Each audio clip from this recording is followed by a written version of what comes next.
On the 4th of August, 2011, in Tottenham, North London,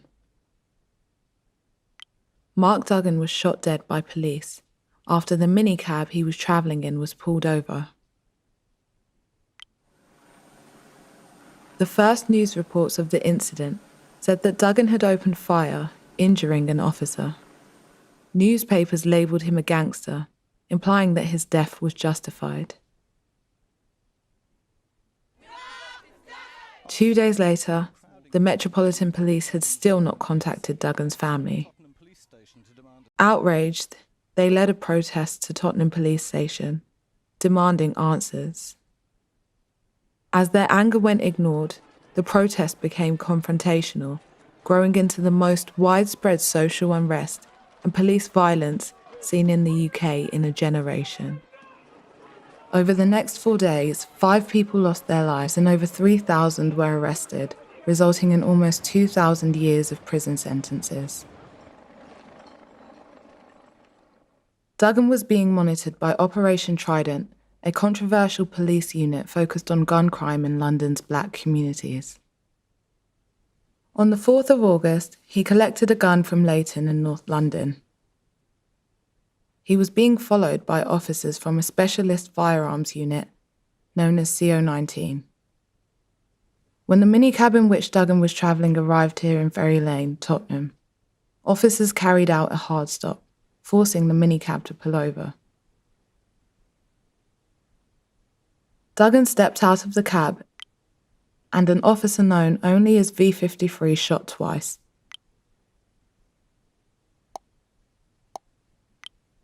Killing Mark Duggan and injuring another officer known as W42.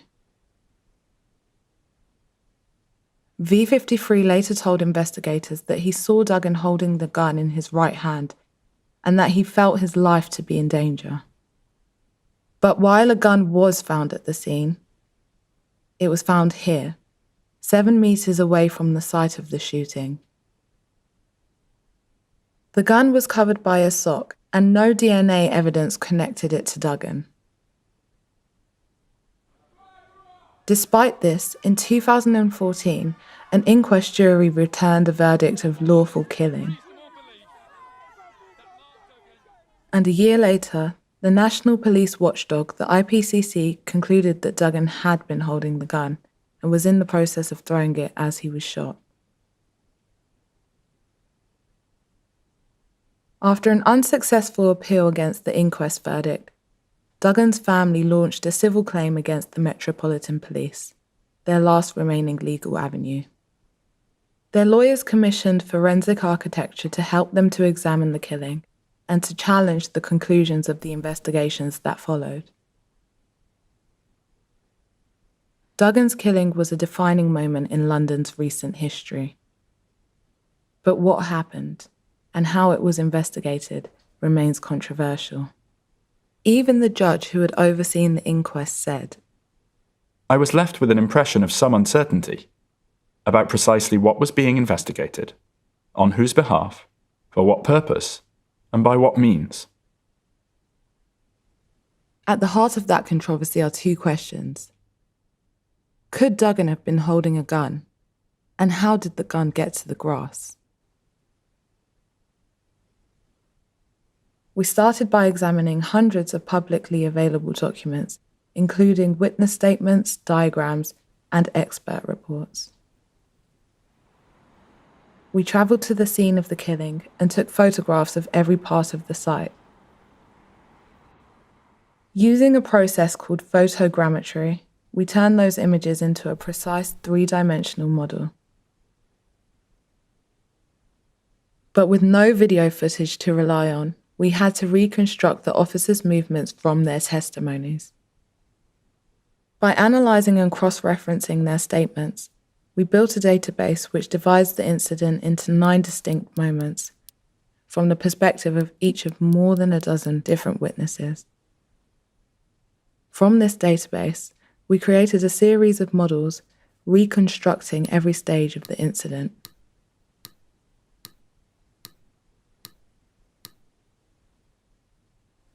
We then used plans drawn by witnesses to estimate the position of the two officers that were directly involved in the shooting. Lines of sight and other evidence narrowed down these areas. Somewhere in between was Duggan. To work out where, we created a precise 3D model of his body. Pathology reports describe the location of the gunshot wounds. The first shot went through his right bicep, grazing the right-hand side of his chest. The second shot passed through his chest, exiting through the lower left-hand side of his back. These lines tell us how Duggan would have been positioned at the time of the first shot and at the time of the second shot. Modelling his jacket gave us more details about his body position. These holes near the left-hand pocket suggest that at the time of the second shot, Duggan's jacket was folded back on itself, with his left hand across his chest. Before examining whether he could have been holding a gun in his hand, we used this information to recreate Duggan's movement during the period of the shots. After exiting the minicab, Duggan turned toward V53. His left hand was in or near his left pocket, and his right hand was reached across his waist. He began by moving his right foot away from the minicab at an angle of around 22 degrees. As his left foot followed, he was struck by the burst bullet, which passed through his right bicep and hit W42 in his underarm radio. Duggan's right foot came across his left as he stumbled. His left arm moved up across his chest. His torso bent forward as he was hit by the second bullet, which continued through the open door of the minicab. Here's that sequence again in real time.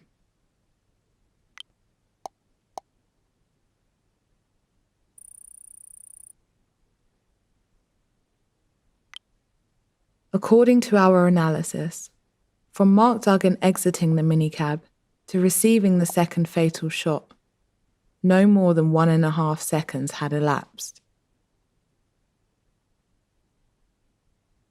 According to the IPCC, sometime during that period, Duggan threw the gun with enough force to land 7 meters away. A new study by biomechanics expert Dr. Jeremy Bauer told us that to travel that far, the gun would have to be thrown at an angle of between 31 and 40 degrees, at about 6.7 meters per second. At the inquest, V53 described the gun in Duggan's hand in detail. He said, "I can make out the trigger guard, I can make out the barrel, and it's side on to his body, and there's a black sock covering that weapon." But he also said that he didn't see Duggan throwing the gun. He told the inquest, "It would clear up a hell of a lot of stuff if I was able to say, yes, I saw the gun fly through the air and it landed wherever. But I didn't see it."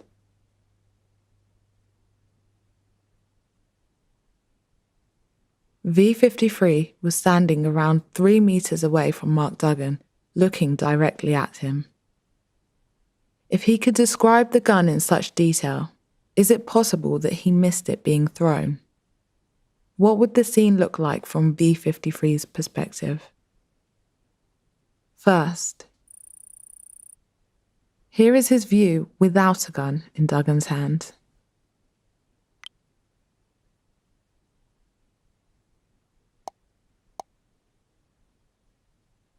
Then, with Duggan throwing the gun at different moments. Before the first shot,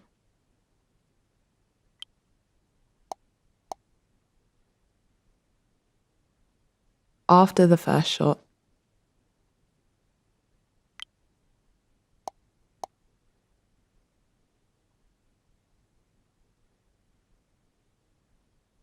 and after the second shot.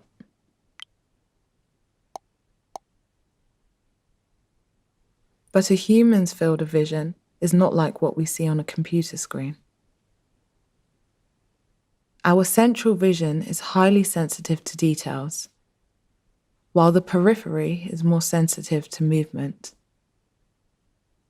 The result is impossible to perfectly represent on a flat screen.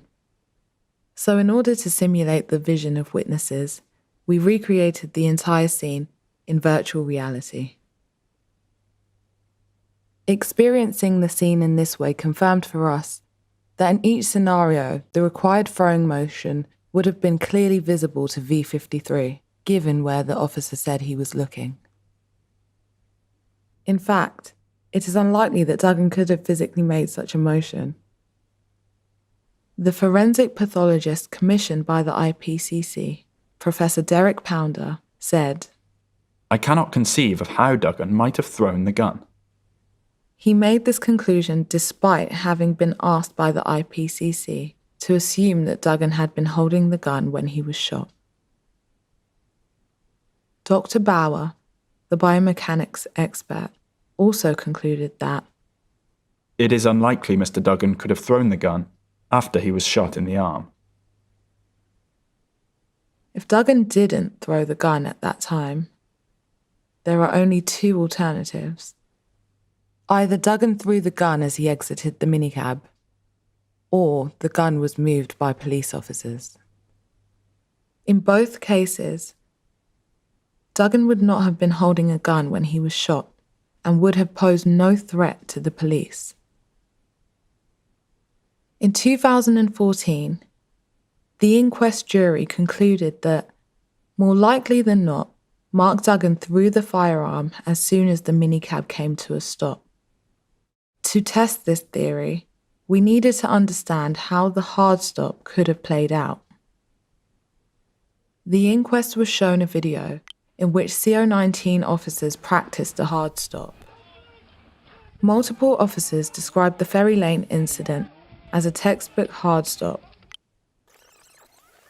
So we applied those timings to our animated model.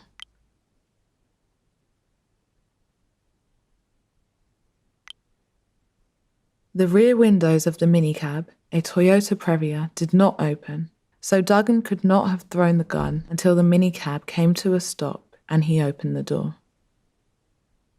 But if Duggan had thrown the gun at this point, would it have passed through the field of vision of any of the officers? We identified 4 officers who would have been best positioned to notice the gun if it was thrown at the moment that Duggan exited the vehicle. We replayed the scene from the perspective of those 4 officers. V53,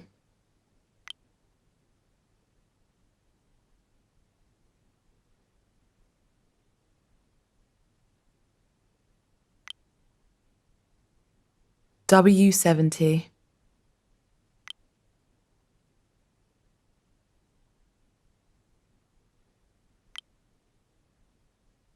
W56,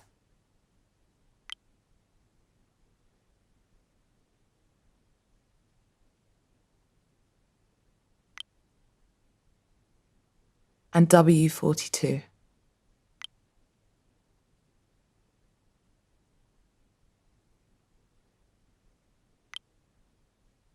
None of these officers said they saw the gun being thrown. In fact, W42 told the inquest, "There is no way Mark Duggan could have thrown the gun from the minicab and me not see it."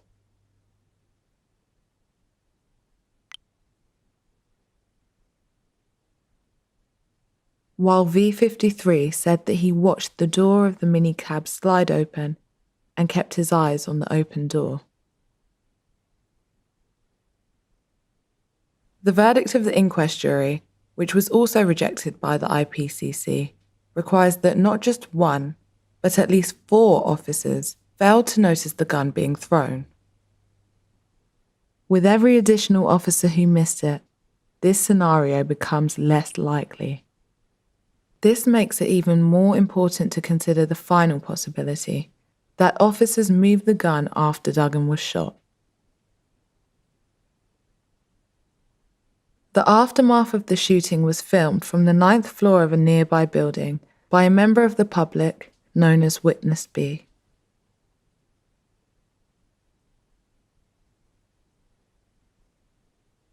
Their footage is 15 minutes long and begins around 40 seconds after the shooting. Based on this footage, the IPCC rejected the possibility that the gun had been planted, saying, There is no sign of any officer planting a firearm on the grass. and also, There is no evidence any person entered the rear of the minicab. but these statements are misleading. Let's take a look at the first claim. Witness B's footage is very low resolution. Would it even be possible to see a gun in the footage at this distance? We introduced a model of a gun into the scene. Then we applied filters to recreate the resolution of the footage, demonstrating that the gun wouldn't be visible in the video at this distance. However, the footage does show us how the officers moved around the scene. So we can examine the IPCC's claim that there is no evidence that any officer entered the rear of the minicab. Witness B's footage is shaky, so first we stabilize the video so that stationary objects like the cars stay in the same place in the frame. This made it easier to identify individual officers and to track their movements around the scene. We assigned a code name to each officer until we could work out who they are. For example, the officer known as Q63 is identifiable because of his white t-shirt.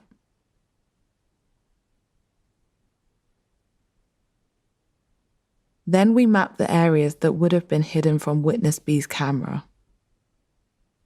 When officers drop out of sight within this red zone, behind the minicab and Charlie car, they could potentially have entered the minicab and retrieved the gun. We tracked how Q63 moved around the scene. Whenever he is partly or fully hidden in the red zone, his track turns red. Whenever he is visible, the track is white. We turned this tracking into a timeline and repeated this process for each of the other officers. This meant we could see when any officer was partly or fully hidden behind the minicab and Charlie car. In total, officers entered this zone more than a dozen times, but the IPCC did not examine these moments in any detail. These moments don't tell us that the gun was moved by police officers, but they do show that, based on the footage alone, the IPCC has no grounds to rule out the possibility that any officers entered the rear of the minicab. We mapped dozens of possible chains of connections by which the gun could hypothetically have been carried from the minicab to the grass. Here is a demonstration of one of them. At the time the gun was officially recovered, 7 minutes and 28 seconds into Witness B's footage, two officers, known as Z51 and R31, were standing on the green, where the gun was reportedly found.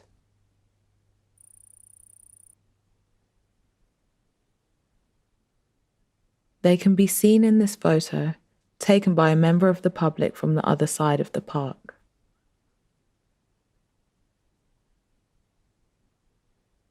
A few seconds later, R31 walks towards the location where the gun was found. If we follow R31's movements backward through time, we can see that 2 minutes earlier, he passed close to Q63. And around 40 seconds earlier,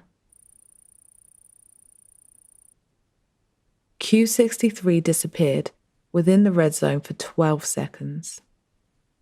This alone does not suggest that Q63 moved the gun from the minicab. But the IPCC cannot use Witness B's footage to rule out that possibility. The IPCC's investigators didn't only misread the evidence, the experts also failed to identify and examine something potentially important, a clear cut in the footage.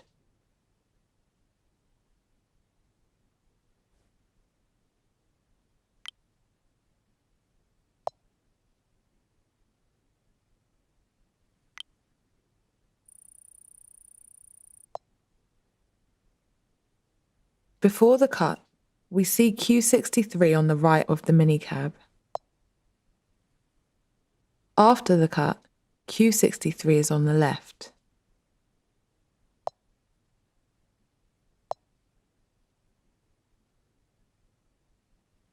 In order to estimate the duration of this gap in the footage, we use the movements of another officer, Z51. He is moving at a steady pace before the cut and afterwards.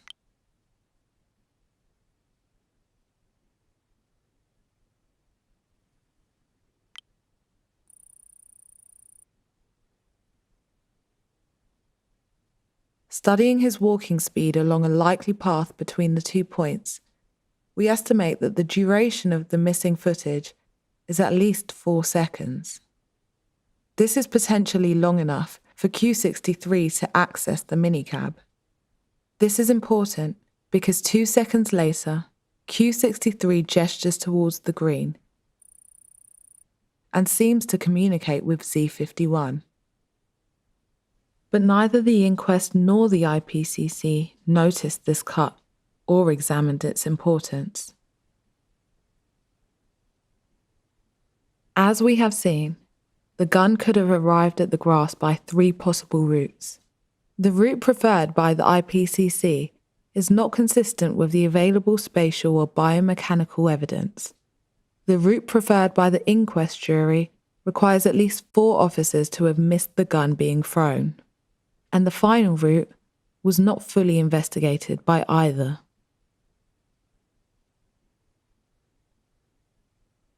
In September 2019, our investigation was instrumental in helping the family's lawyers to negotiate an out-of-court financial settlement with the Metropolitan Police. And in November of that year, we presented our findings publicly for the first time in Tottenham, less than a mile from where Duggan was killed. What you saw here today, people, was us unraveling and unpacking the lies that were told in that inquest. Some people say to us, why do you fight for justice? And I say, well, what choice do you have?